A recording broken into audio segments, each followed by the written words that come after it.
Is Ukraine on the brink of losing all of its German-made Leopard tanks?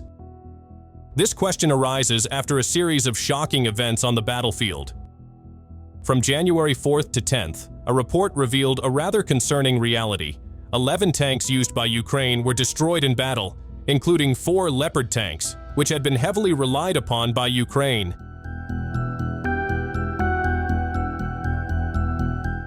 The presence of these Leopard tanks had been a great hope for Ukrainian forces, given their reputation as tough combat vehicles.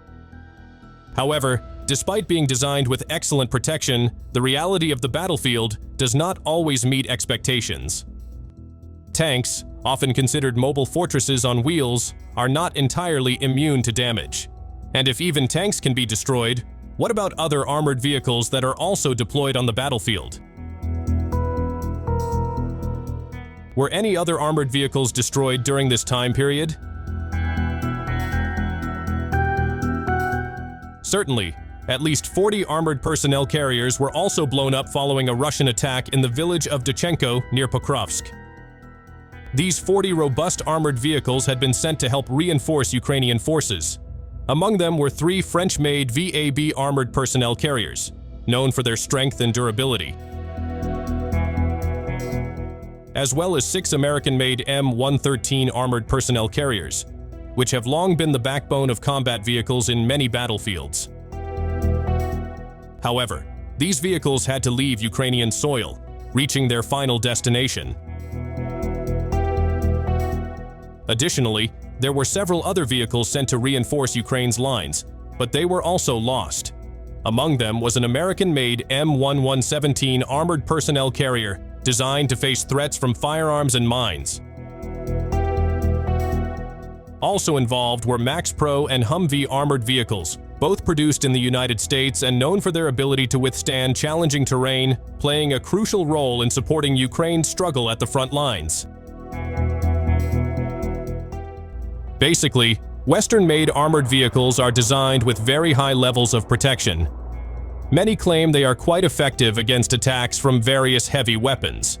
However, what has happened on the Ukrainian battlefield shows a different reality, especially the massive destruction of armored vehicles carried out by Russian forces in just a few days. The Russian forces, with their skilled training and superior weaponry, continue to successfully destroy anything that poses a threat to their country. Ukraine must be prepared to lose many of its most important assets in their struggle. When do you think they will be completely burned out? It's your turn to make a guess.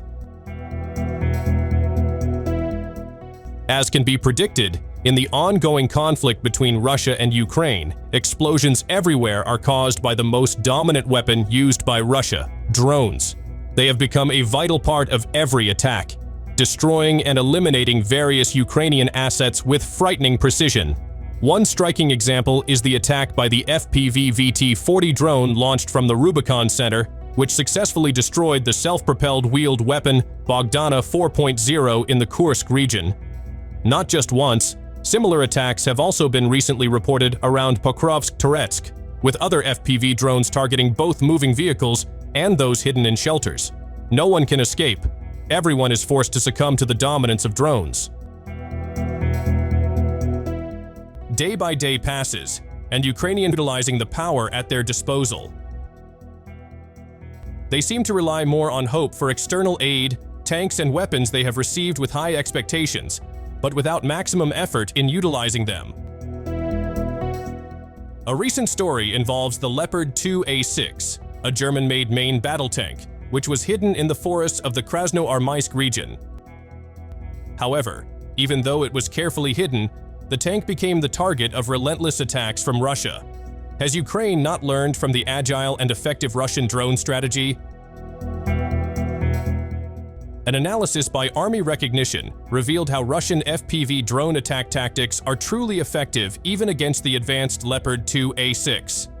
Drone operators, with extraordinary skill and precision, can exploit the drone's maneuvering abilities to attack weak points on the tank. Additionally, the drone's agility allows it to drop threats in positions that are difficult for conventional attacks to reach. This has rendered Leopard and other tanks ineffective, stopped by logistical and technical challenges faced by Ukrainian forces.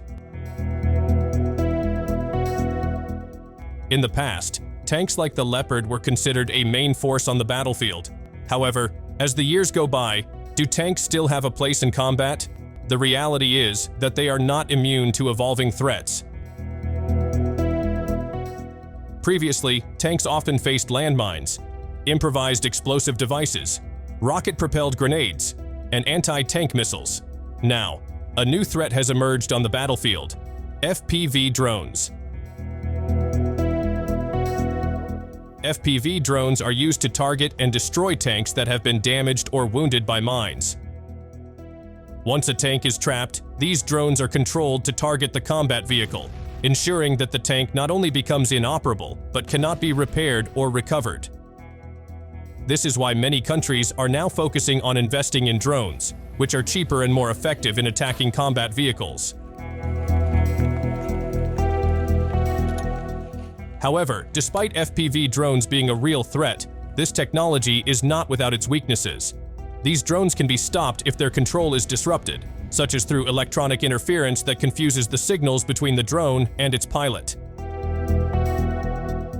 As explained by Michael Kaufman, a senior researcher at the Carnegie Endowment for International Peace, electronic warfare has become the most effective way to counter drones today, with various forms of passive protection designed to safeguard combat vehicles.